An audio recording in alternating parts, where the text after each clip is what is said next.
to The Breakdown. This program is being brought to you by the African National Women's Organization, ANWO, a mass organization under the leadership of the African People's Socialist Party.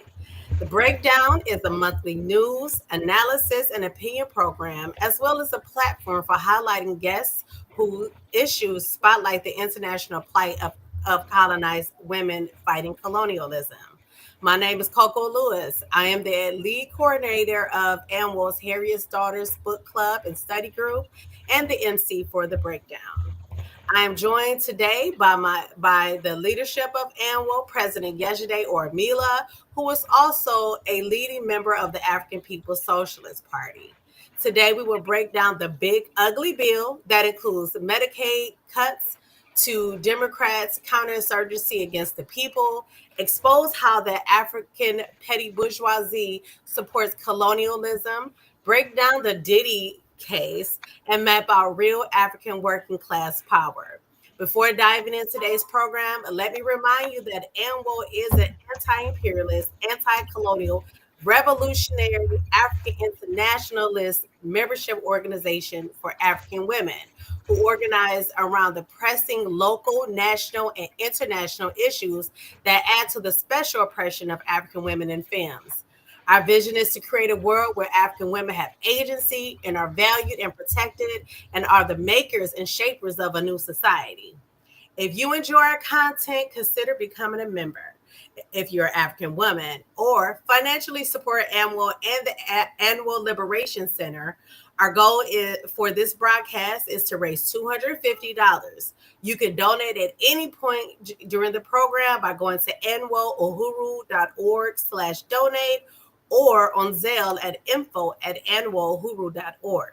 You can wear your revolution by purchasing our merchandise at anwoohuru.org/storefront or at decolonize.com. Before we begin, make sure you like, subscribe, and follow us on our platforms. Comment where you're watching from. We are streaming live today on the Burning Spirit TV and the African National Women's Organization channels on YouTube and the Annual page on Facebook. We encourage you to share this program with your network. We are trying to get 500 subs and comments shared in the chat if you shared, and chat with us live during the program by typing in the comments. I'm really excited for today's discussion. Uhuru Comrade Yejide, and welcome to the program. You know, I'm going to get off on a wrong start and start talking without unmuting myself like I sometimes do. So I just want to say Uhuru and thank you so much for that intro, comrade. And so far, so good. We got some people in here and we're just going to jump right into it. This program, as Comrade Coco said, is going to break down a number of things, but in the U.S., Trump and the Republicans, and when I say the Republicans, I don't say that saying as from the position that somehow they're like the the henchmen, right? Like, or the evil people, because we believe that both sides of the Democrat and the Republican Party are two sides of the very same coin, and they both represent the interests of the white ruling class.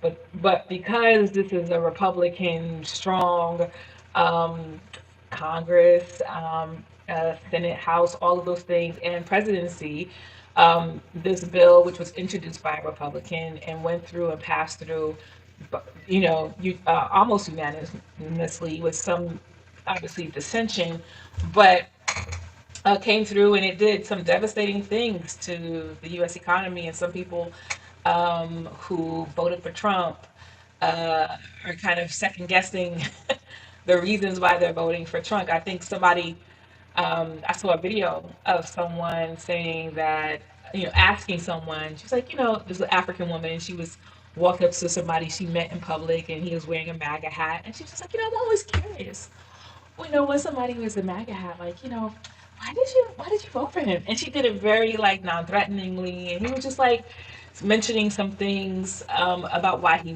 voted, talking about no taxes on tips and other kinds of like economic things that he thought was going to benefit the economy. But what he was saying was the reason for why he voted for Trump were wrong. Like he didn't, these are not accurate things that they were stating. And so I went to the comments and people were saying that that's usually the case. People don't really understand why or have any real information about why they voted for Trump. And again, this is not a Trump hating, Yeah. even though he's a grotesque human being, obviously as a human Mm. being, right? But we don't see his presidency um, is any much different from Biden, Obama, all those that represent U.S. imperialism. It's just that he represents a crisis inside of the white ruling class leadership of this U.S. colony, and so there's a dissension that's happening because of his participation, and so we're gonna break down the bill. I have some points that I want to make sure that I get correct, and then we're going to have some discussion about that, and then go into some of the other topics. So it's the Big Beautiful Bill Act, right? The Big Beautiful Bill Act is the correct name for it, and it is, I believe, what is it called? It's the HR one Big Beautiful Bill Act. What it does, um, which is transcending history, apparently in this recent times, is that it slashes Medicaid. It slashes over $1 trillion for Medicaid, cutting coverage for an estimated 11 to 12 million Americans by 2034. Right. It now has a work requirement for recipients, for people who are receiving it between the ages of 19 and 64 must meet 80 hours a month of work, which is higher than what it was previously. So this is going to risk more coverage. Even though it's slashing money, you may still be in the pocket, except there's these other provisions, right? So this other provision can also risk coverage loss for those who are in precarious informal jobs, people who have gig jobs, people who work part-time, may not have full-time. You have to keep this 80-hour a month minimum hours of work in order to continue to be eligible for Medicaid.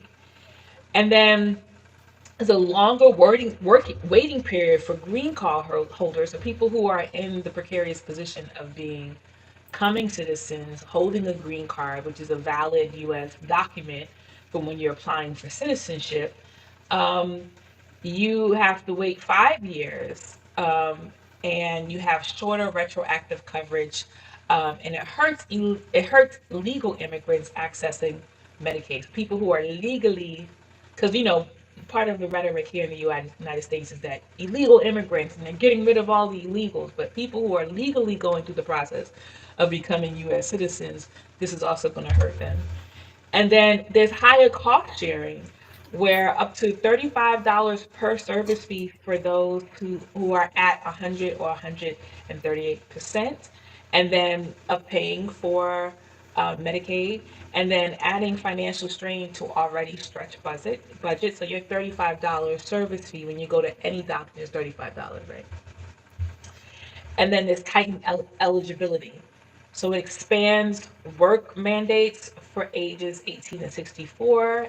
That age range, I would hate to be at my ripe old age of 64 and have to be confronted by this because, in your lower income and you're already struggling and you may not have enough money built up in your savings or your 401(k) or whatever to pay for just surviving at an older age. And then your health care is now being challenged and you have these different requirements. So it's expanded work mandates for people aged 18 to 64 because now the lowest time that you can retire and get your Social Security benefits has been raised as well, from I believe like 62 to 65 to 67 years old. Oh, it's horrible. And then there's penalties on states with above average error rates. So your tighten eligibility is that 18 to 64 age range. And these changes threaten food access to low income families and recent immigrants who may be struggling to meet vigorous work criteria already. And there's a record. This is one of the big things that has been hitting the news every day is the illegal immigrant problem, right? So this record-setting enforcement funding, $150 billion is going to go toward ICE and border enforcement. The ICE budget has grown from 10 billion to 100 billion by 2029. So in 4 more years, it will soar to 100 billion. This is more funding, and this singular agency, policing agency in the United States than most militaries have in places around the world. And it's gonna increase by leaps and bounds deportation. So you'll start, we are seeing deportations. I don't know if these are real or not real, but I'm seeing Instagram accounts of people who have been deported back to Mexico, and they're making, I think there's a hashtag after deportation where people are actually talking about what it's like to live back in Mexico. The ones I'm seeing are in Mexico, what it's like to live back home after never really living there, and how they're getting on being after being deported. And then that's among, I'm not gonna, there's a whole bunch of, we can get some of the lists, right? But there's children's health insurance program. Medicaid is gonna, the slash of Medicaid is gonna impact that. I can't even imagine. My daughter had Medicaid when I had her. Like if I didn't have Medicaid, I would have been saddled with like huge bills for having her and getting her first doctor's appointments. So I can't even imagine what parents and young parents of multiple children, or parents having new children and not having regular insurance and dealing with Medicaid, what this is looking like for them. And these are all implications that will challenge like African people, right? And then there's explicit bans on gender affirming care.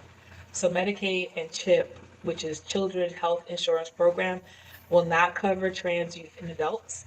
It's going to remove essential care for transgender individuals, and it disproportionately impact Black and immigrant trans youth. Um, it's going to be rural hospital closures and preventative care out of the window for health. So, Mm-hmm. we're seeing some of the glaring cuts are going to be primarily to healthcare. Like your population will die.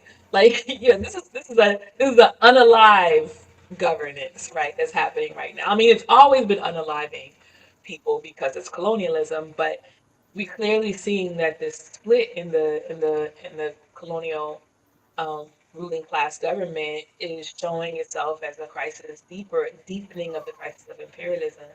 So those are just some of the things I wanted to break out of the bill. There's Mm-hmm. probably more things that we want to discuss. But I know Coco, you have firsthand of seeing what some of these healthcare implications are going to be for people. Absolutely. Like my daytime job is at a safety net hospital, and we have had to cut 20% of our staff because of this bill. Because we are, it's the preventative care. So if people are not able to get preventative care, that means they're using the emergency room, which come at high cost in order to cover their medical ailments. So instead of being able to see your primary care doctor, and right now you can, how due to the Affordable Care Act, you can see your primary care doctor if you have any health plan. You can see your primary care doctor without a copay, without a copay, without paying, co-insurance or anything like that. Because that should be something that you should be able to have, like check in with your doctor to make sure that you're healthy. And if you do have any conditions or any ailments, you're able to, set up with a specialist or make follow-up appointments and, um, pay that deductible or the co-insurance. But I think every American should be able to go to the doctor at least once a month to make sure that they're okay. So now you're going to make these cuts. So you're going to make sure that people either can't afford insurance or, are not eligible for, insurance. Like mostly is can't afford insurance. Or you have a lot of people that are underemployed. We have a large population of in the States, especially if you look at the demographics. African men in the United States are underemployed. So you're going to see, these people who are the backbone of this country, who are the workers. You're going to see, we already talked, you mentioned the migrants workers. So these migrant workers who pick our food, pick our fruits and vegetables, who work in I've had a long history of working in the capacity that I work in. So I know that there's a huge population of migrant workers working in our chicken processing plants and our meat processing plants. They're out there, in the farms. And these are people, they want to call them, immigrants, but really they're migrant workers. They are people who have work visas. They're people who are out here working every single day, paying taxes. Migrants pay taxes. It's not like they're getting free education and free services. They are actually contributing to the taxes. So once bring up situations like this, you're isolating a lot of people. You're isolating the poor and working class, and you're also isolating and causing detrimental, health to, people who have disabilities, physical disabilities, mental disabilities, learning and development disabilities. Some people cannot work, because of their disabilities. So if they cannot work, what is there for them? Especially they need the care. And this is as not only as an African, I'm an African first. So I'm always going to put my African people first. But this is an American issue as well. And I think the link that I put into our talking points, we talk about democratic insurgency, with the people. It's talking about that. It's talking about how all of this is a disadvantage to us as Americans, as people, as humans. This is a human crisis. Hooroo. I want to go. I want to step off my soap. I get really upset at this administration just for the simple fact that it is anti-people, and we have to come together and unify. As this is a time for everyone, no matter everyone, to organize. Like my neighbors, I live in Ohio, so it was Trump flags and signs everywhere. Now you don't see anything. Because everyday people, no matter what their, political stance, are seeing an issue with this administration and how it's going. You have, more. You have 67% of Medicare, Medicaid, and SNAP recipients are not African. We take up 13%, but we usually are in the most, economically oppressed communities in the first place. And African men are typically underemployed or unemployed in a higher majority percentage than other demographics in the United States. Yeah, I just want to double back. We are not Americans. I'm not an American. I don't know about you, Coach. I mean, I'm an African that lives in America. I We pay live American within the taxes. boundaries of the U.S. colonial project. I just want to make sure that we got the language Yes, right, you got right? that straight. I'm an African that lives in America. We live in I the am colonial borders of the United States, right. and so because there's something that comes with I'm a saying that you're an political American, right? refugee. There's a political connotation, right? If you're saying that you're an American, right, that means that you unite with the colonial project, you unite with the policies and the idea of America as the rightful owner and hegemony of the world. You unite with all of the things that led us to this point. So I just want to be clear on this program that we are African internationalists and we have a deep critique of colonialism, and we recognize that the United States is an empire, and an imperialist, and goes and moves its stuff out throughout the world, and creating colonies around the world, whether improper colonies or informal colonies. And so, yeah, I think that it was really important for us to cover this because while I don't, when people were getting like upset about Trump being elected, it's like it's gonna be bad. It's gonna be bad. Trump is the second coming. He's a fascist. He's a dictator. He's gonna bring on fascism. And for African people, I think most of us have been have an understanding historically that we've been through this in so many different iterations, where it wasn't the general population that was being impacted in the broadest sense, but that African people were living and still are living in situations that were economically exploited, didn't have access to health care, had to make do with what they was dealing with, couldn't go nowhere, couldn't be no place, couldn't even leave. Sometimes couldn't even come back into your own city, because of racist white nationalists patrolling and looking for Negroes to mess with, hang, do all the things. Black women couldn't even walk down the side of the street or be on her way on a dark road or a light road without some white man potentially raping her and then telling her that she deserved that. So like there's a level of um, terror that African people historically have experienced, and if you haven't experienced it, historically we know that these conditions for us have always been at the very end of this tightrope. And so when we look at something like the Big Beautiful Bill Act, and we see all the restrictions, we just know. I think I'm one of these people like how then do we figure this out, right? All of these things are gonna come down. It's gonna have an impact on black people. Like I was on Medicaid, you know what I mean, for the longest time.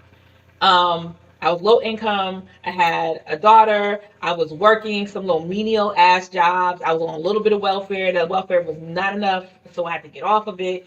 I was in the landscape of many of these people, of the citizens of this country who's going to be impacted.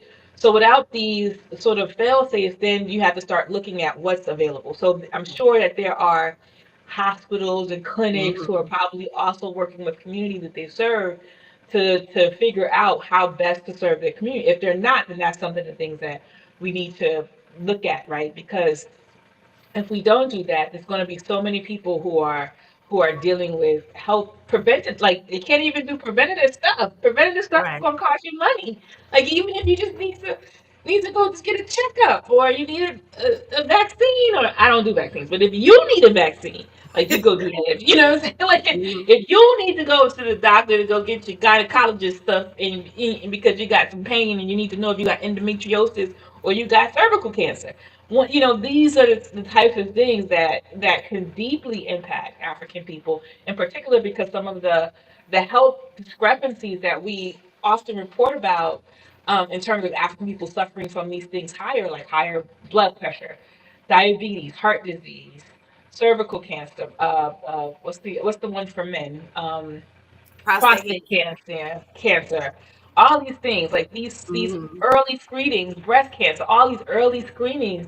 If you're not on some Ovarian other kind, cancer. yeah, all these other, these are preventative measures that help you detect these things earlier. And Medicaid is something that is afforded to us. And I heard the statistic, Coco, about 13% of the population of people who are African on Medicaid people. are African people, Mhm. but those 13% are going to be devastated by this, because I'm sure that there's another statistic that says that maybe 40% or 25% of African people don't have insurance at all, because Correct. you have enough money that you are outside of the Medicaid range, but you don't make enough or don't have a Correct. proper job that will allow you to have regular insurance so that you can pay for preventative things. So it's going to create a wider gap.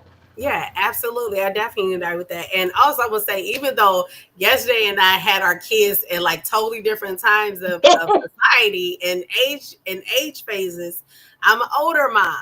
But because of COVID and the pandemic, I had lost my employment while I was pregnant with my child. And because I was over 35, and they always say, over 35, you're a geriatric pregnancy. I had to see specialists, and if it wasn't for having state care, and I state care, I didn't, and also Medicaid.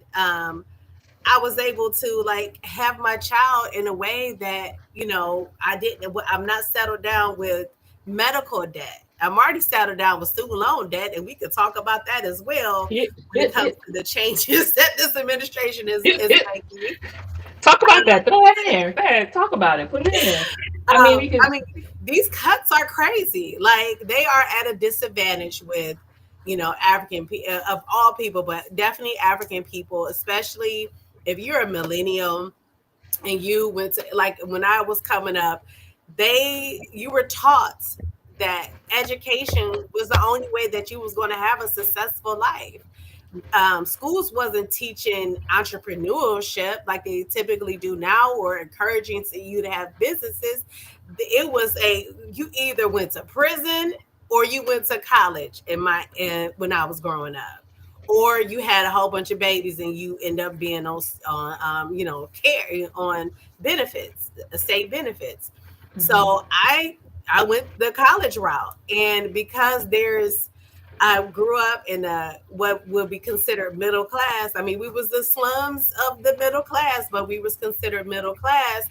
I end up having being saddled with over $100,000 in student loan debt, just getting my bachelor's degree, which it makes me educated and has opened up doors for me. But also, when it came to my education level, I wasn't eligible for for most aid until I had my child. And then once I got any job, because I look at the Medicaid cuts have already started, and the capacity that I work in with my job is I'm seeing people being termed far as their benefits already, starting July 31st, starting August 31st. These people are losing their benefits, and they make $20, $21 an hour. They can't afford to pay four or 500, sometimes $1,000, $1,200 out of their paycheck monthly for benefits. So what do we think that this is going to Medical lead costs to? are out of control.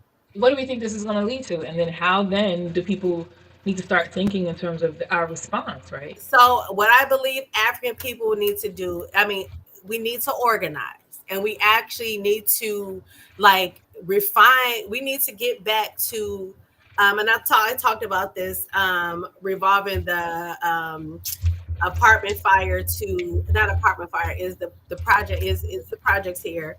There was an explosion and a fire, and it took the fire department to me way too long to get there. And we have to start, you know, each one teach one. We have to go back to each one teach one, where we need to know, first aid. We need to know herbs. We need to go ahead and get back into our indigenous practices and start looking at supporting each other in those ways. We're gonna have to go back to being midwives, and when it comes to needing,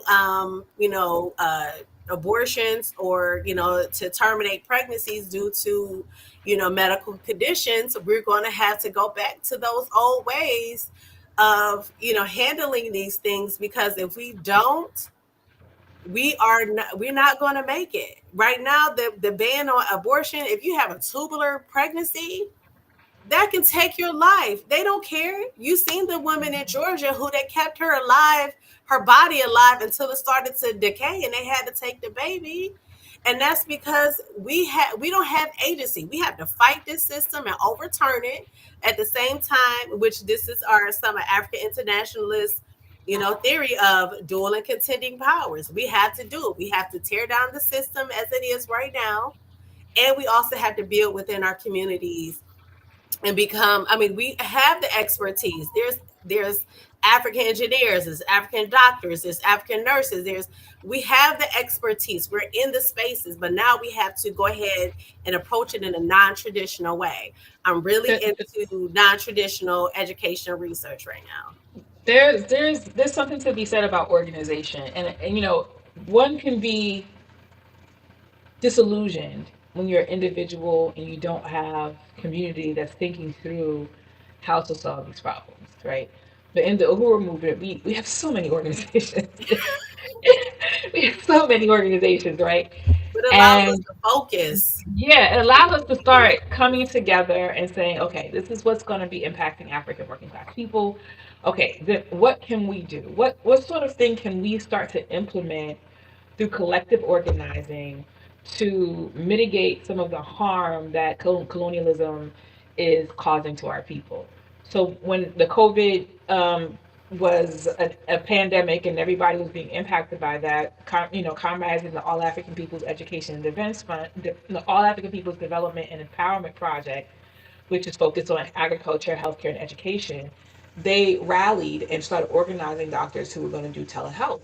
So people who didn't have access to telehealth, the doctors in their community could call, can make a schedule online and see a doctor and talk to them about their symptoms and make recommendations about what you can do for health, whether you should go to the hospital, which sometimes could also be a death sentence because you're dealing with a whole bunch of germs and all that kind of stuff. So just saying that that's why we do these programs, but like we're part of organization, right? We Right. talk and we have discussions, but part of our sort of cool as a cucumber, like lax, kind of like stance that we take in most instances is because we meet every day of the week. In some cases, like I'm in a meeting almost every other day, you know, for different things to talk about how we can solve problems. And and it's in these processes that these problems come up. And because we have already been, working with the African working class and thinking through things, some of these things aren't as scary as one who has not been a part of organization might find themselves in. So I encourage you, to Hmm. go into the APSPUhuru.org and learn more about the Uhuru movement. And of course, if you're an African woman, to join ANWO because these kind of discussions happen internally within organization if you're an active member. And then we can think through ways that we can solve it. So, things that have already been on our plate was like, how do we deal with food insecurity? So we have the market and we talked about buying clubs and how do we solve for health issues. I just want to say the number one way to prevent health issues is to get healthier, y'all. Absolutely. Is to get healthier. You Fit for know, the fight. Listen, it's to get healthier, it's to eat better, it's to exercise, it's to make decisions in our daily lives that would mitigate, like, will reduce the interaction that we have with the hospital system. Because once you get there and you get that bill, that might make you change your mind. But like, if you ain't got it, I think one of the things you gotta do is just start running for no reason. Do like Or Forrest Gump, run walking. upon Or walking. Walking is walking, good for do your some of health, that, your right? mental health. Get your blood That's what attained and I do. take some supplements. You know what I'm saying? Take some ginkgo biloba, take some, vitamin D. These things are not very expensive. And I'm just saying, like, we have to stop doing an unhealthy habits. I taking, all these things. And I'm saying this as somebody who is struggling to get healthier.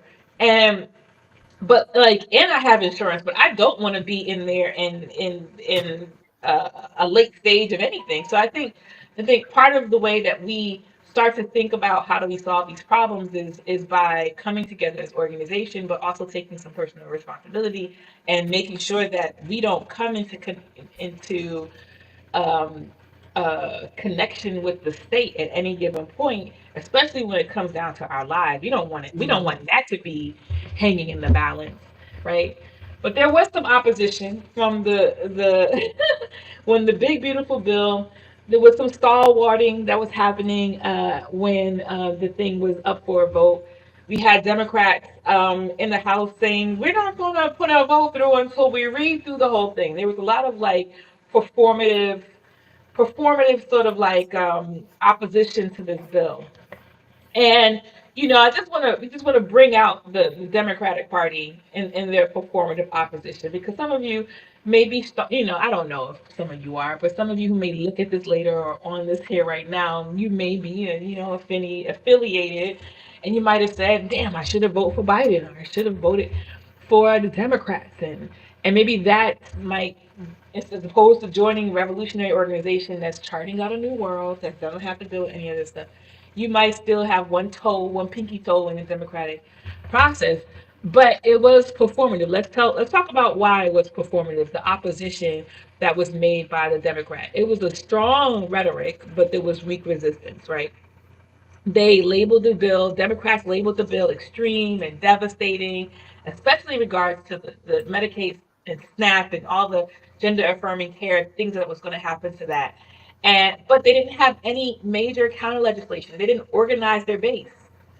You know what I'm saying? There was no counter legislation introduced. There was nothing that's going to expand or even alter what the impact could be inside this bill. They had space to do that, right? And it was focused on like electoral optics. So it was like there was no organizing mass public resistance or policy alternatives that could rally support, like Medicare for all or immigrant protection, any of those things the Democratic Party could do. And I'm saying these because when we talk about, oh, how awful this is, and you might still have a pinky toe in in the Democratic Party, you have to start thinking like what did they do actually to organize me if I'm a Democrat, and to actually put up something that was going to have less devastating impact to people who are going to be really impacted by the cuts in this bill. And then it was they had complicity for Hurubuana. Um, uh, there was some complicity through negotiation. They said that they were negotiating Medicaid work requirements, and but there was really no strong way for them to really think through or protect the most vulnerable, especially Black and immigrant communities that will be impacted by the severeness of this bill. And then, of course, like the Democratic Party has strategic ties to corporate interests, people who fund their electoral campaigns. So when they get significant funding from healthcare or pharmaceutical or financial sectors, they're not motivated enough. You know, their constituency, regardless of who they are, they might fight for their constituency if they weren't funded by these big areas. But like they don't make the structural changes that are necessary to protect the people in their constituencies, like restoring full Medicaid funding, expanding food benefits, or dismantling ICE. These are some of the things that they could have been saying unless they didn't really unite with it. So, and then some House and Democrats quietly supported certain tax breaks, right? In the bill that benefit middle class and wealthy suburban constituents, many of whom are key to the electoral strategy. Longshot Beats is asking us why are we so desperate to give your money up to the government? We have never been desperate to give our money. Listen, I'm gonna put it up here because this is something we are not desperate to give our money up to the government. We're talking about all the reasons why we're gonna have less money because of this Correct. government, and And why even if African you people. pin Go the ahead, go ahead. other comment where this the same long shot B says, "Do you what do you have against tax free overtime?" Well, let me address that. As a again, I work at a safety net hospital in administrative capacity.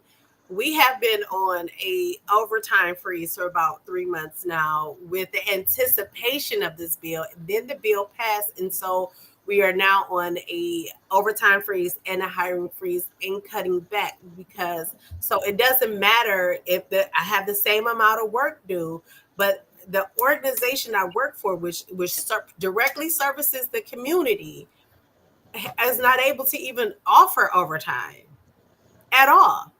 So you had to make these companies, because let's talk about capitalism. These are private companies.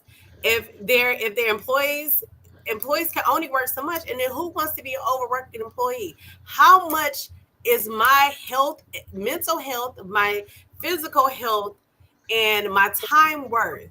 So if I'm doing 20, 30 hours of overtime at a job making $20 an hour, is it really beneficial for me to not be able to see my children, not to have an impact in my children's life, not to be able to service my community or deal? I work with the community, so that's important to me. That's important to me. Service in my community is important to me because I live in a I service Black and Latino people in my job because that is who we are. That's who I service. That's I'm an African. And so I'm going to stay servicing my community, even if because I'm about the collective, not the individual. I'm not a Black capitalist. It's not about me as a person. It's about my community, my African community. Most people who come to state hospitals or safety net hospitals are going to be African people. They're going to be African people. They're going to be, Hispanic people. They're going to be our Latin brothers and sisters. And But let's that talk is, about these. Let's talk about these new jobs. yeah. Let's talk I about don't know these where new we both jobs. getting from. I'm just gonna pull them out the air.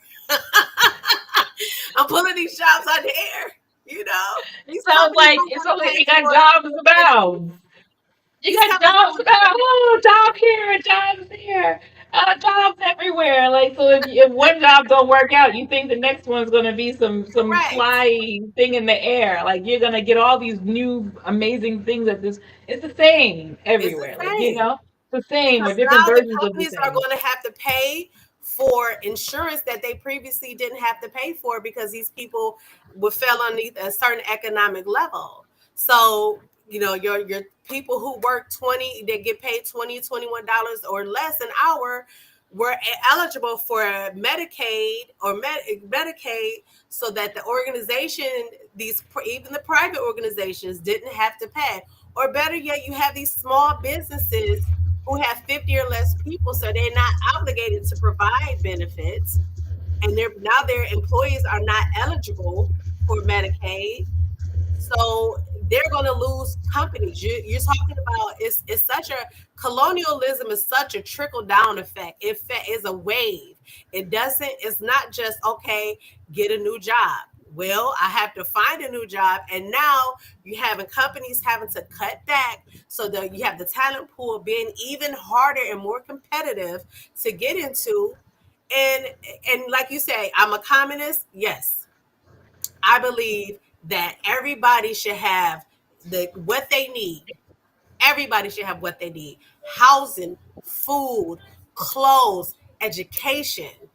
Everybody deserves that. Every single human being on this continent deserves the basic necessities. And if you want to bring up Maslow's laws of hierarchy, I don't think I have the words in the right, proper order. But if you want to bring that up, yes. And then, when you bring up overtime, you talk about Maslow again. That sociability is missing. We're going to be siloed as people. So, if you're not a communist, I think you should be at least a socialist at this time, because it's only through collective economics, mutual aid, that we're going to be able to sustain these changes that's coming up on the horizon. Individualism, the lone wolf dies. Oh, hold on. Let me step back. Yeah. I want to move past the individual comments because Mhm. it's much more of the same of that until we get somebody that's saying something that we Let's can say it's really, something different. Like, yeah. yeah, I And mean, for you, I just think, you're fighting yeah, your let's own future self. but yeah, like Fighting against yourself. the opposition. I think it's really important that what I was saying earlier in terms of having an opposition to this has to be Hmm. more than performative, right? And every Correct. day that we organize, we are not performative. We and are tireless in working toward opposition, building African self-determination, creating a dual and contending power structure that doesn't have us aligning or confronting or even engaging with the state in the way that the state wants us to engage with it in order to maintain power.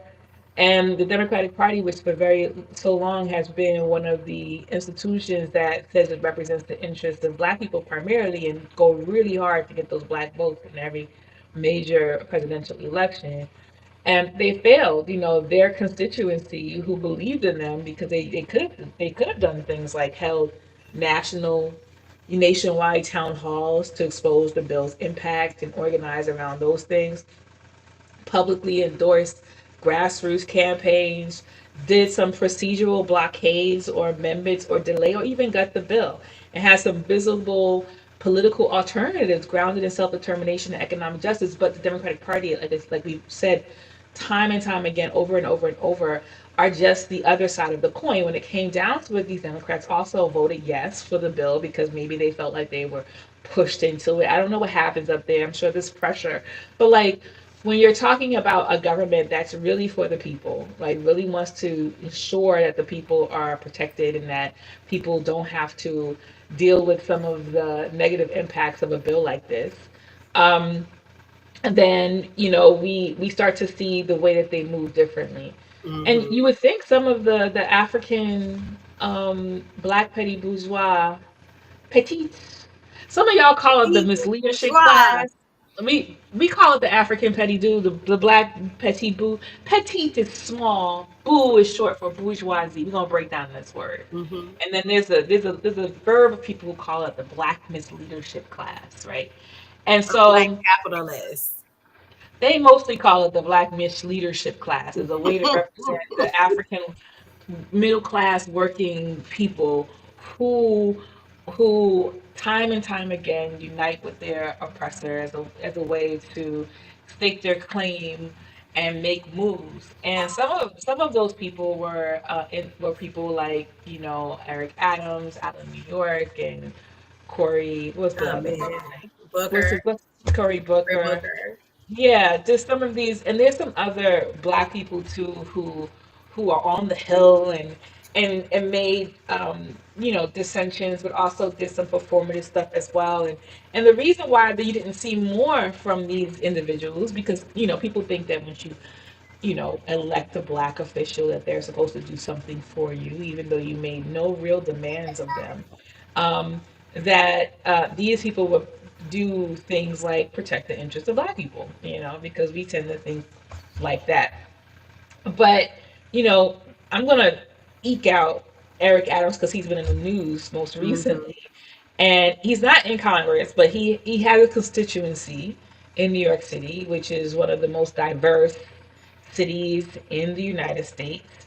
And he did put some opposition to the bill, but mostly to deflect from his own policies on public safety, housing, and immigration in New York, which are regressive, and people are organizing against him for that.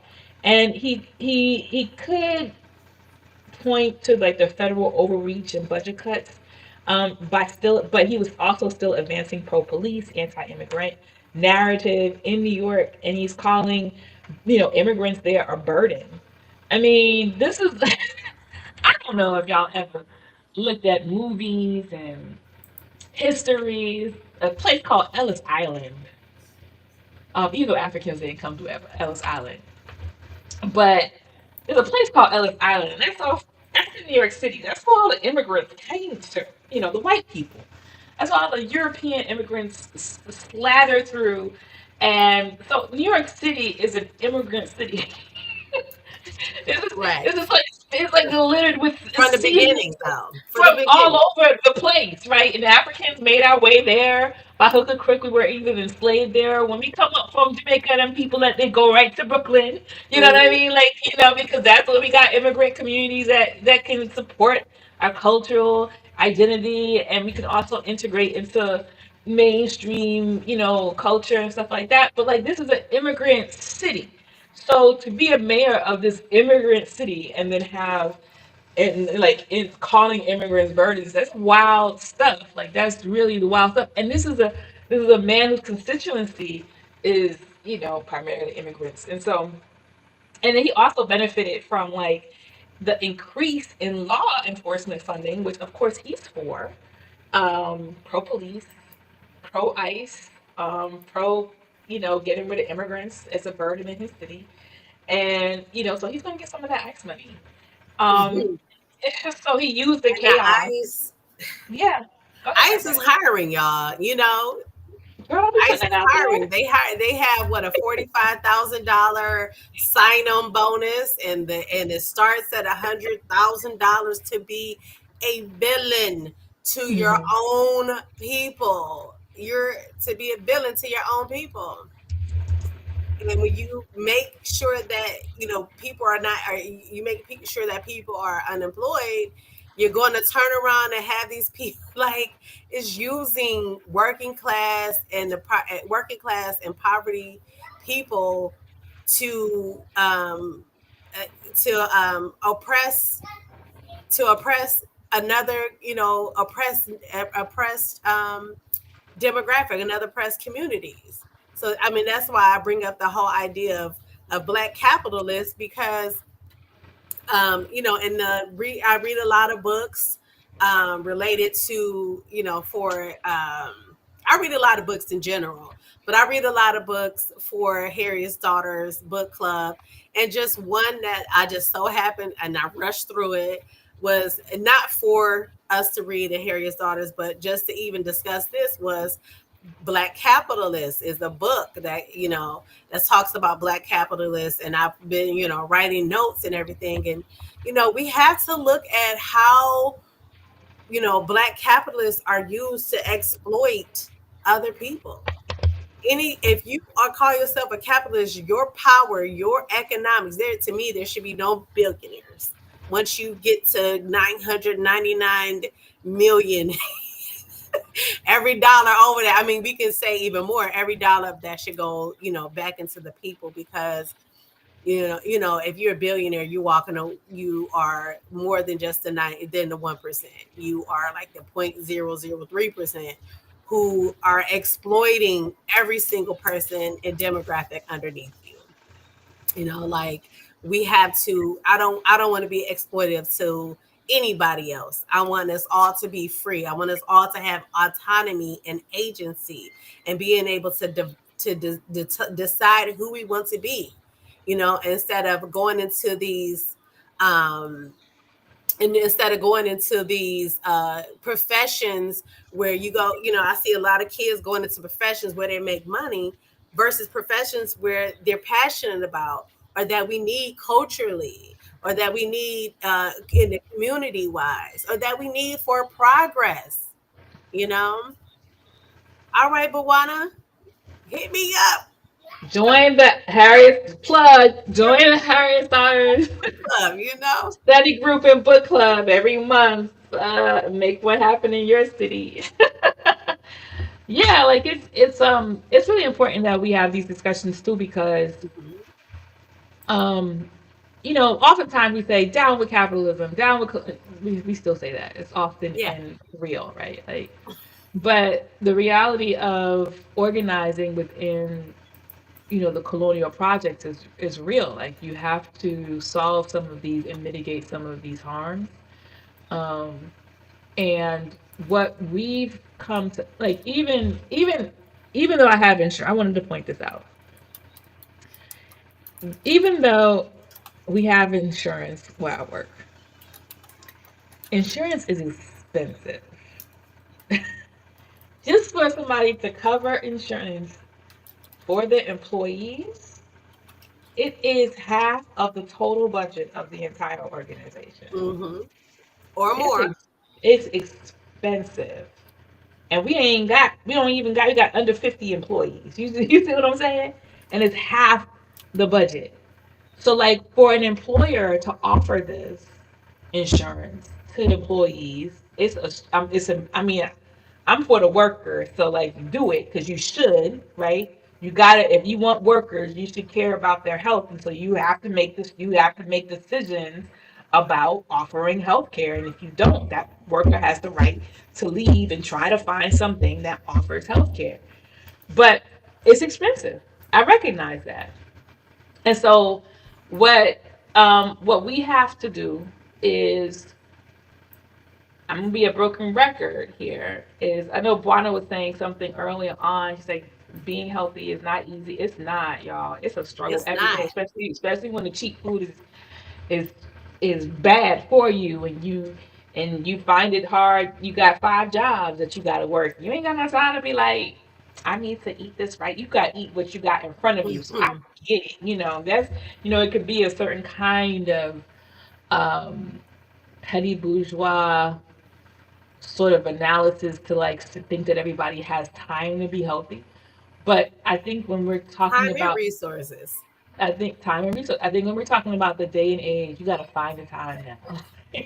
Like if we're talking about preventative care and they slash your Working budget, 20 hours of overtime to get that tax-free overtime. you might as well It's have hard to focus that on your little stepping thing underneath your desk, do you know, or wherever you at on the floor, so you can get some exercise in and get your blood I got mine circulating. right So here. I'm just like, you get it where you fit in, do some little stretches or something, Mhm. to get the blood flowing, but don't get caught up. I think that's really important.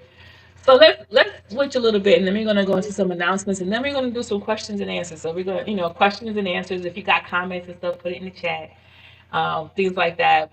We don't have any questions. I just see some comments, and I appreciate y'all. We're Yeah, going to try to put them up on the screen. But we also wanted to talk about Diddy's trial. yeah. I come from the Look, you're '90s. so going. This time goes by so I fast. know. I come from the '90s, y'all, Yeah, when his name was Puffy, but Puff Daddy. daddy, It's hard for P, me to say Diddy. Yeah, it's hard for me to say P. P Diddy. It's weird, even all these years later.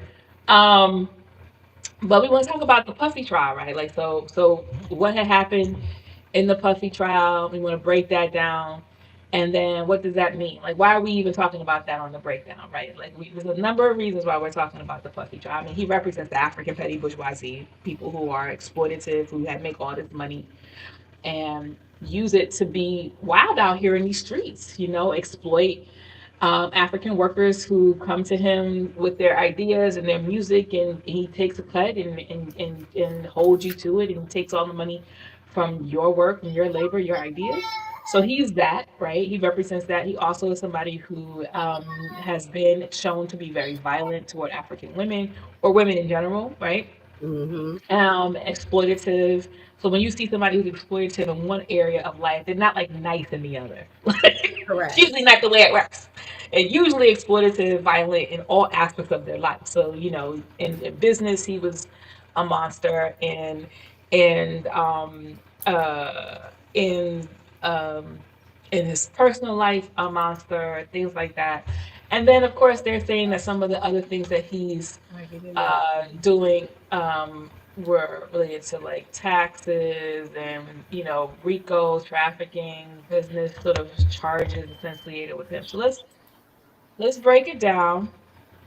So so so Puffy, um, he was why you find that funny? I find Diddy funny. I mean, because it's just like puffy. Puffy, right? Puffy. I think I do it too because I'm trying to be derogative. So if Yeah. he changed his name from Puffy to Diddy, I'm like Puffy, right? I'm from the '90s. Puffy, he was on trial for some serious charges, federal trial. He has some other civil cases, racketeering and conspiracy and sex trafficking, and then he was found not guilty on the most serious charges of racketeering and sex trafficking, and then he found guilty on 2 counts of transportation for purposes of prostitution, violation of Mann Act. So he has Mm-hmm. not been sentenced yet. He's going to be sentenced in October. He faces up to 10 years in prison for each of the 2 prostitution counts, up to 20-year maximum. Prosecutors are pushing for a sentence of at least 51 to 63 months, so about 4 to 5 years, while Combs' defense argues for a lighter sentence. His final sentencing is going to be October 3rd, 2025, and he remains in federal custody at Brooklyn's Metropolitan Detention Center as the judge denied his request for bail pending sentence. So he's going to be locked up until October. But when he was found not guilty, I heard that the courtroom erupted, that they were stamping it out, doing the Diddy shuffle, um, for this man not going to jail. I have personal feelings about Puffy from way back before any of this stuff. I don't know this man, but I know of him. And, I used to live in New York and he's just shady, all the way around. Like, I didn't know none of his personal business, but like, I was not a fan ever. And so I think that he needs to go to jail for something.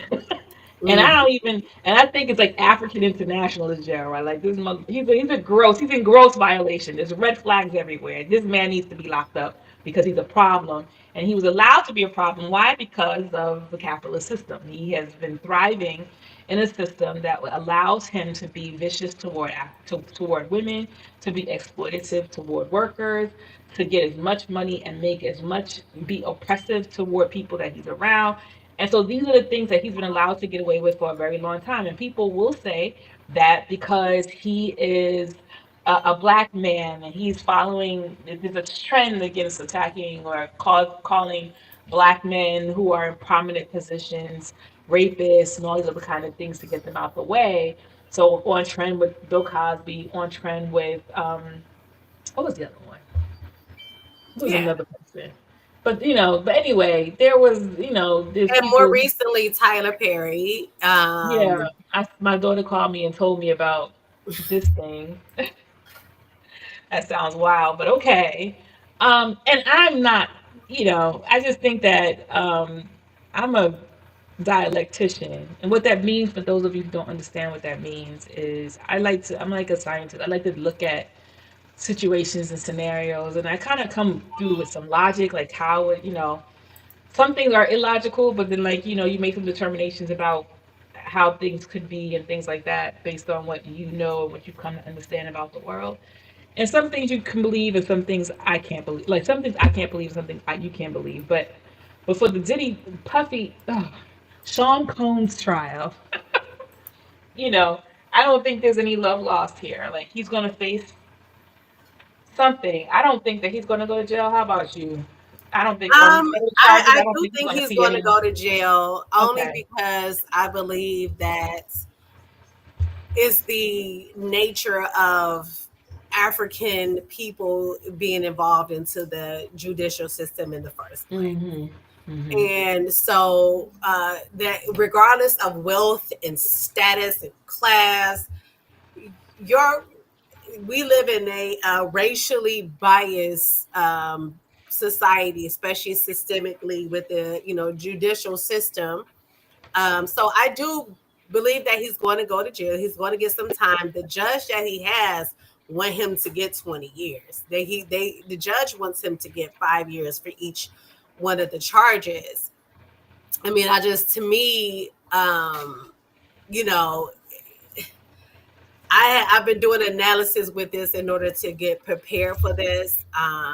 So even though he has wealth and power that allow him the top lawyers to be, influence the outcomes that he's had, he still is in the racialized justice system.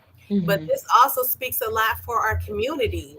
Like I would say I would even some of the resulting effects of this the sorry, you can see my little one. It's Oh, Messiah just came out of nowhere. He just came you out of the picture. Messiah disappeared. see all right, here you go, son.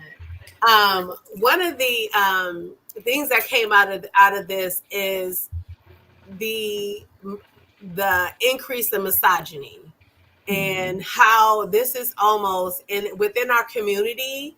It actually validates some of the horizontal violence and sexual violence that women films and LGBTQIA people experience within our community. Like this is it reinforces the stereotypes of black male criminality.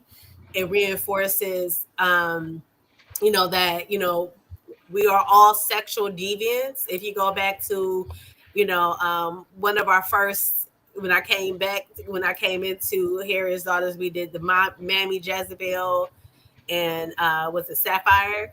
Um, Mhm. you know, we discussed that. So it brings that back into, we are all sexual deviants. And, it also reinforced the, almost giving permission for horizontal violence and harm within our community. So like I think us as a community, we need to hold him responsible, even if they do or they don't, which I believe they will. I mean, at the end of the day, We could do the comparisons between him and Epstein and Weinstein, who were brought up on accountability, but still avoided consequences. I think he's going to, experience some consequences because of the judicial system. But also, we have to hold him accountable within the community for the. I mean, because it's not just the sexual violence and the situation with the victims.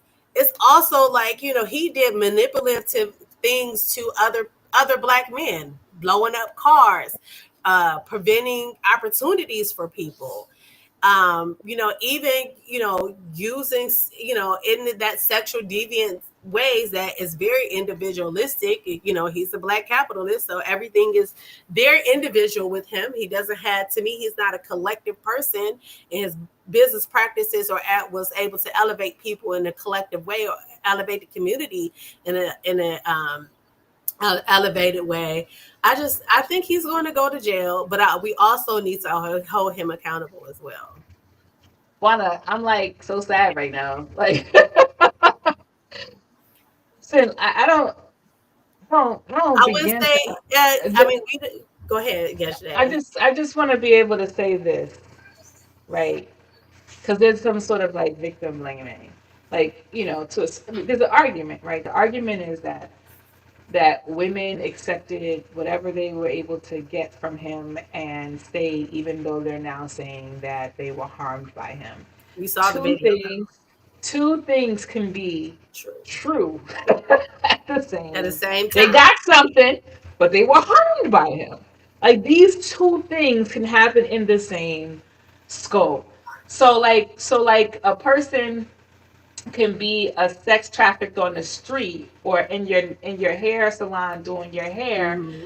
as an imprisoned, like as somebody who's like a passport held, but they're still able to walk out and tell the police. Like these are things that can happen, but they don't because there's a motivation for them to not get all that stuff involved. So there are things of that can be happening at the same time. I am a person who believes that the colonial system is not fair for African people, let alone African men. I think that all of these individuals who are being brought up on charges and made the poster children for misogynists and exploiters of women as African men is really backwards in this society, especially when there are very clear indicators of white men who, some of them who found this country, raped pedophiles, and all these other kind of things to But never African was the people. first person I who mean, signed his name. child, we here, like we there's a whole bunch of things, but I also recognize too that just because someone is in the court of African internationalism opinion, if this man came in front, if I was a judge and this man came in front of me and the people who got something from him was like, yeah, he did this and next, he would get punished for the things that he did to exploit these people. When Correct. you're put into a position of power, we got to also explain power dynamics. When you're put into the position of power, when you have money and somebody looking for that stuff, then you are in a position to manipulate people and cause situations that can be harmful for them, even though the person might be getting something from you. They lose something in that exchange as well. So I'm not an apologist for Puppy, like at all whatsoever. And I might have some ideas or thoughts about the women who might have gotten something or whatever, but ultimately there was harm that was done. Yes, And it I'm was. glad that in some way, shape, or form that he's being put up for some of those harms. I am not Hmm. glad that it's underneath the colonial court system. I think Correct. That. there were opportunities within our self-contained community. There were opportunities within our community to regulate that money. You know what I Hmm. mean? There were Absolutely. opportunities for black men, black women, all across the line to regulate him, and they did not regulate him for the Absolutely. same reasons that they talking about women or not, they getting something off of this or whatever. There's some dude sitting next to him getting something off him too that didn't say anything when they saw clearly that he was putting stuff in people's drinks, Mm-hmm. when he was having these, freak off parties and all these other kind of things that people were talking about. Clearly, there's a breakdown in society, but most clearly, you can still see that he held power over men, women, and individuals around him because nobody checked his ass. And when they finally did, it happened to be a woman that he clearly was violent towards. And so, based on that, people are saying X, Y, and Z. She stayed, da Mm-hmm. da da, all that kind of things. I'm not here for it, y'all. Like, I already don't like this guy, but like, I'm also not here for that sort of thing, especially when I'm hearing people out here in the streets talking about um, yeah, you used to go to I didn't go to the freak off parties, but I knew it was happening at the freak off parties, and I knew he Right. was looking at me Or this you way. knew not And to go. and I knew You he knew was, not and to go. I knew that if you went there, you know what I'm saying, you got to have a woman come up on there, you know what I'm saying? Like, so there's accountability all along the line that would allow for this type of behavior to continue to go on and on. And I'm more like street justice, mofo. I'm more like we're, if we're trying to create a new, I'm trying to create a new society. I think that we need to have conversations about how it is that somebody operates in that society, and if we Correct. are against exploitation, oppression, all the isms Correct. that make the society that we live in unbearable for African and other oppressed people, that in general that are being handed down by the state. We have to explore those things and how they matriculate into and within our communities. And then if we cannot consciously or practically address those things when they're happening in that moment, then how the hell are we going to create that new society when you can't even confront somebody who got money because you want that car too? Like, what's right and what's wrong? What's helpful and what's not unhelpful? What's unhelpful?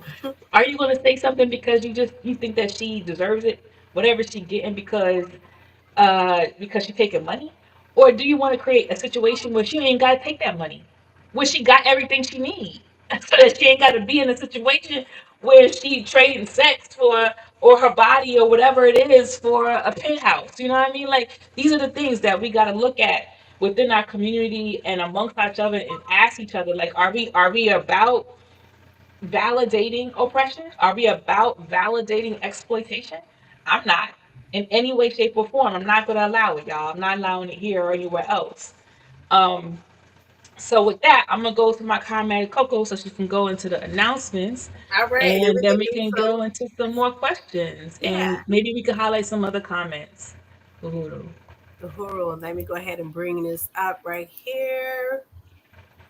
I love the discussions that we have, and again, like we're on our way to the Q&A session, so prepare your questions that you may have, and then um, let's go ahead and get into this.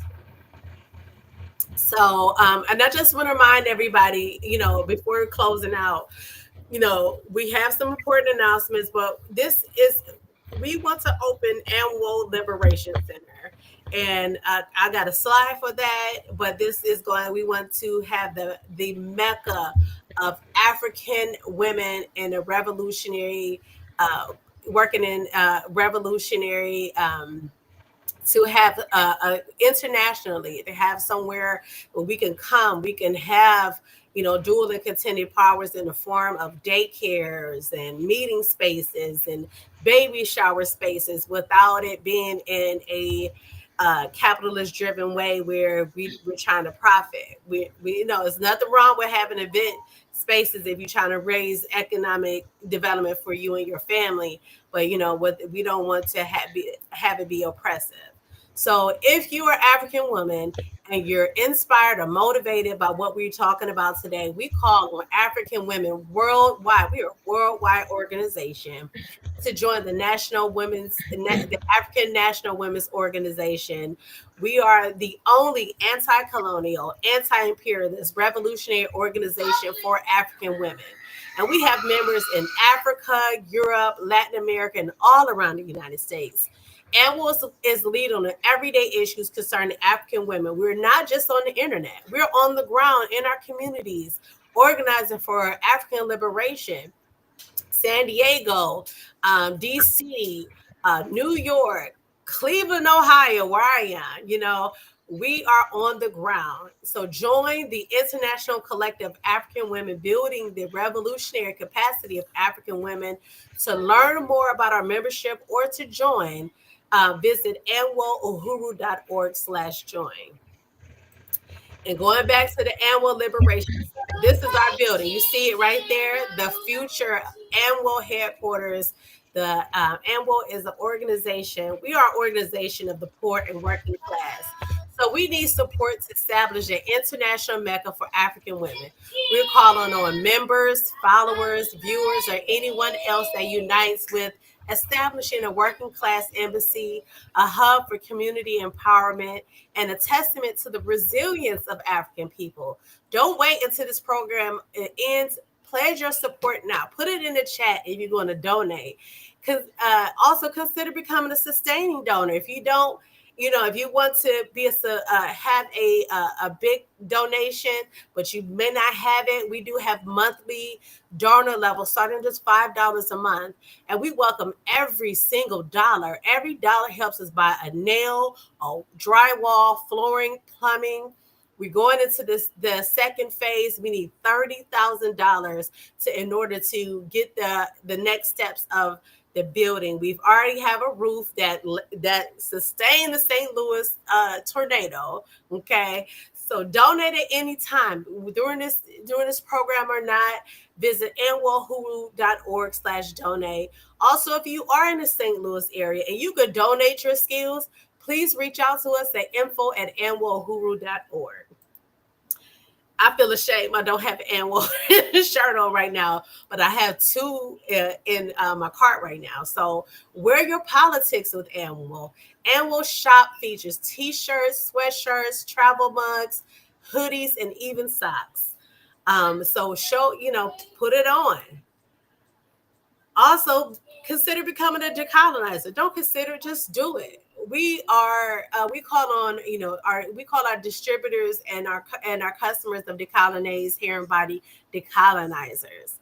Decolonase Hair and Body are natural personal care products that highlight ingredients and traditional care practices used by indigenous people around the world. In addition to featuring images and quotes of African revolutionaries, they are good. From our butters and our conditioners to our oils, Decolonase has you covered from head to toe. So make your next purchase of skincare or body care products from us at decolonase.com. Now, if you are and really enjoyed today's program and you want to get involved, consider in helping us produce the shows by volunteering with us. Anwo is always looking for interpreters, video editors, researchers, chat moderators for all of our future broadcasting program. If you're interested, reach out to us at info@anwohuru.org to share your skills or build new ones. Visit Annual every 3 weeks. Annual takes over the RNDP live studies. So we just had a phenomenal one this past Thursday, and our next one is scheduled for August 21st at 8 p.m. Eastern Standard Time, 7 p.m. Central Standard Time, and other time zones, respectively. And we're going to be discussing sexual violence and colonial power, which that we'll be able to build on to what we're talking about here with the Diddy trial as well. And we mentioned it several times today, the Harris Daughters Study Group, Book Club and Study Group. We have monthly virtual discussions, but we also have in-person discussions at some of our locations. And these are led by African National Women's Organization, where Black women and femmes and anyone that supports, the what we're doing and want to know more, come together and discuss books and other literature that centers on African liberation themes. We invite you to come into the discussions, whether you've read or not. It's always a great discussion. This up for August, which is going to be on August 10th at 3:30 Eastern Standard Time, 12 p.m. Pacific Standard Time. We're going to be discussing The Wretched of the Earth by Frantz Fanon, more specifically the section on violence.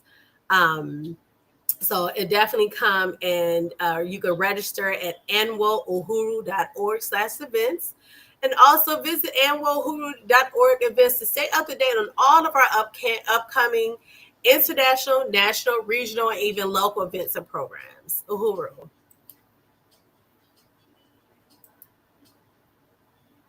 So are there any, did we get any, all right, I think, Don't do no silly ones now. We okay, don't need to have no conversation about. I pinned a couple. I pinned some. okay, go ahead. What you No, think? Because I you go know you're ahead probably first. You go looking. No, ahead I first. didn't have any that I was looking. I was just looking Okay. at the chat in general. Um, yeah, I just think that there's one comment around what Alicia says about Diddy, um, that he was performative just like Jim Jones did for the Democrats. Diddy handles when access to our population. I remember that campaign, Vote or Die. Absolutely. Vote or Die. The Vote or voter Die. died, you know, Crazy the wild stuff. voter died.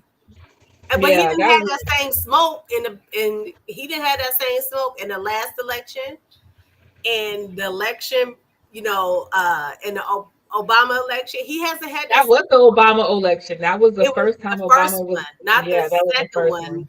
Mm. you know, I mean, But he that's what the African petty bourgeoisie do. correct. They gather all the celebrities.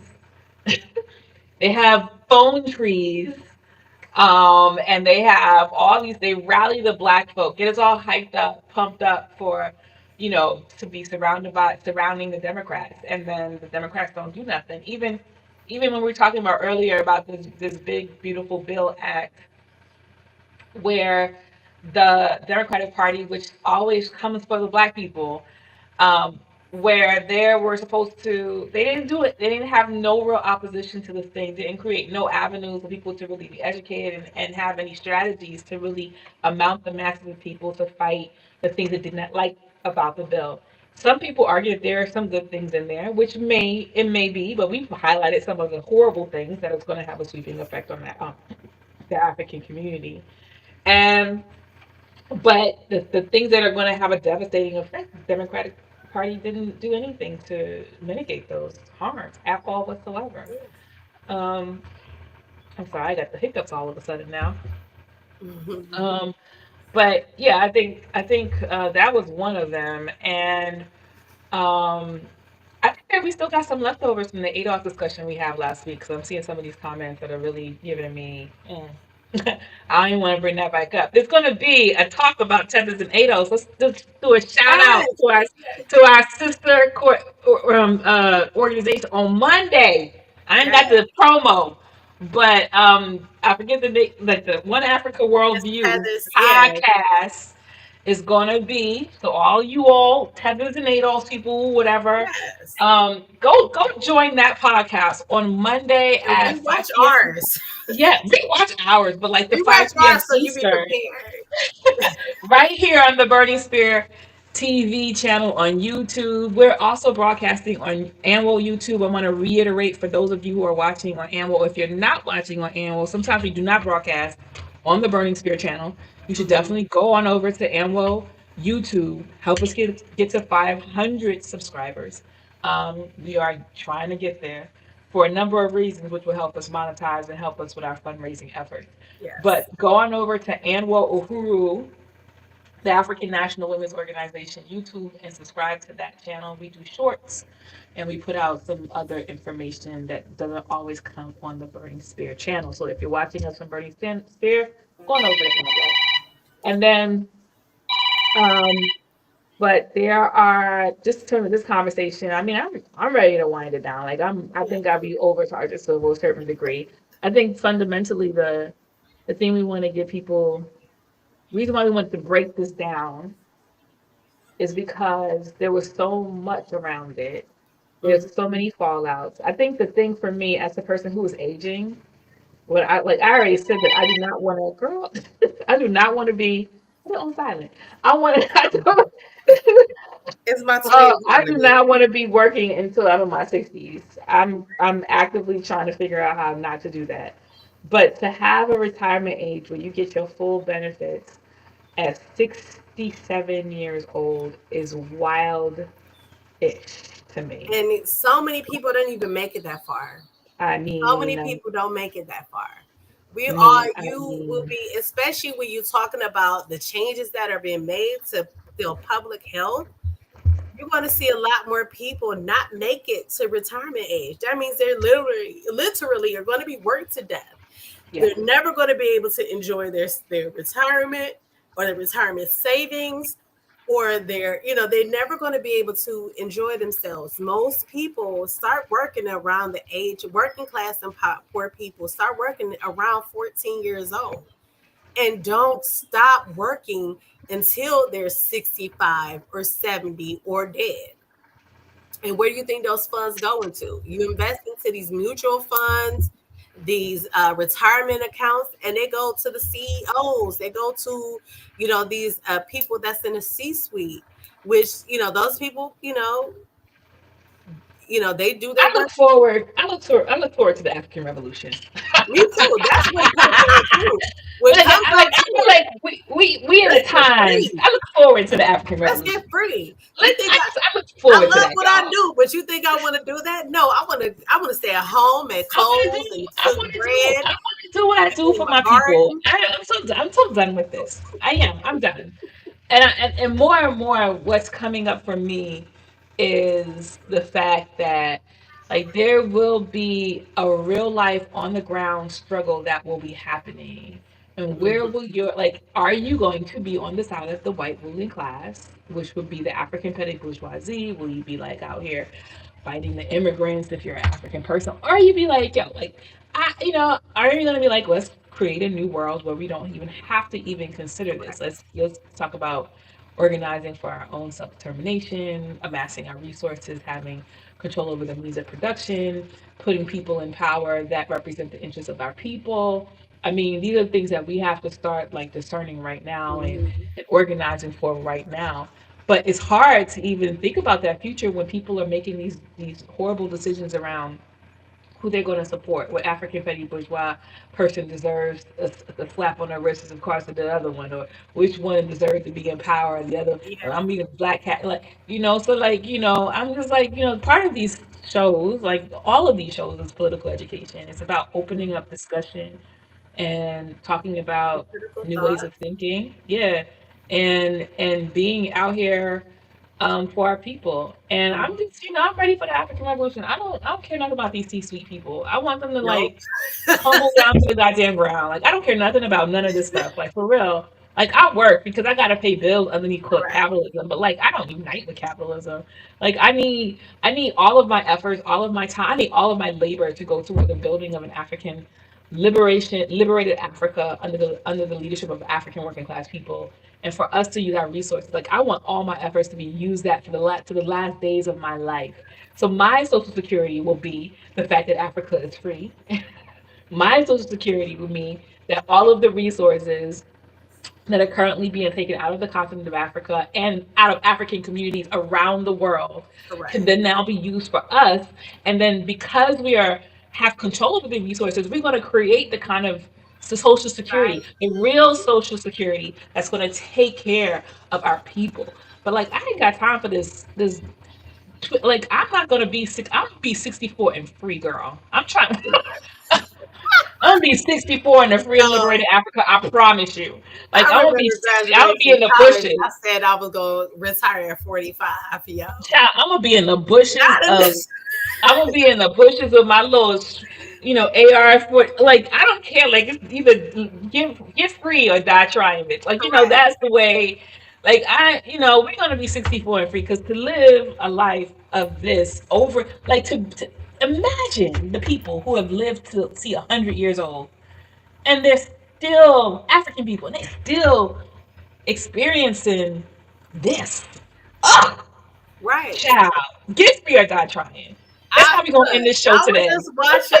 I was just watching Miss Jane Pittman, Mm-hmm. and how she lived from the end of slavery Mm. to throughout the civil rights movement Mm-hmm. and the changes that goes on. Even talking to my elders and them being able to discuss the changes that's happened out from the civil rights movement until now. Like now they want me to be a revolutionary because they Yeah. realized, as long as they've been living, that Explain it. most of the work that was going in was it was futile. Integrate, we Futile. integrate Futile. as I'm thinking of alert. look, as MLK Jr. said, he led his people into a burning house. They integrated into a burning house. And so Yeah. it's now for us to get out, get organized, build our own house. That's a Yeah. global African internationalist house. Yes. So Yes. we have our own, our Yes. dual and continue to the point that we're not, we will no longer be tethers. Okay. We will have our Get free or die own trying. Uhuru, Vanguard guru. up. We'll see y'all next